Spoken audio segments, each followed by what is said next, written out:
তুই বই পড়িস কিন্তু মনে রাখতে পারিস না, তো এই ব্রেন ট্রিক ভিডিওটা তোর জন্য। বিজ্ঞান বলে আমাদের ব্রেন তখন সবথেকে বেশি ভালো শেখে যখন শান্ত আর সচেতন থাকে। তাই নিজের পড়াশোনার গতিকে যদি 10 গুণ বাড়াতে চাস তাহলে এই 3টে পয়েন্ট মাথায় রাখ।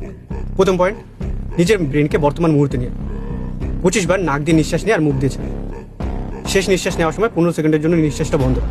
এতে তোর ব্রেন বর্তমান মুহূর্তে চলে আসবে। দ্বিতীয় পয়েন্ট, নিজের ফোকাস লক।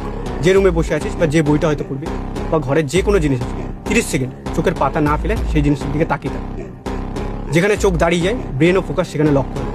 আর 3 নাম্বার, নিজের ব্রেনকে না ছোট ছোট ব্রেক দে। 30 মিনিট পড়লে 5 মিনিট ব্রেক নে, আর 1 ঘন্টা পড়লে 10 মিনিট ব্রেক নে। আর ব্রেক নেওয়ার মানে এই না যে ফোন ইউজ করবি, টিভি দেখবি, তাহলে তো যা পড়েছিস সব ভুলে যাবে। ব্রেক নেওয়ার মানে হচ্ছে জল খা, হাঁটাচলা কর, বা হয়তো ওই টেবিলেই মাথা নিচু করে শুয়ে পড়। কিচ্ছু ভাবতে হবে না।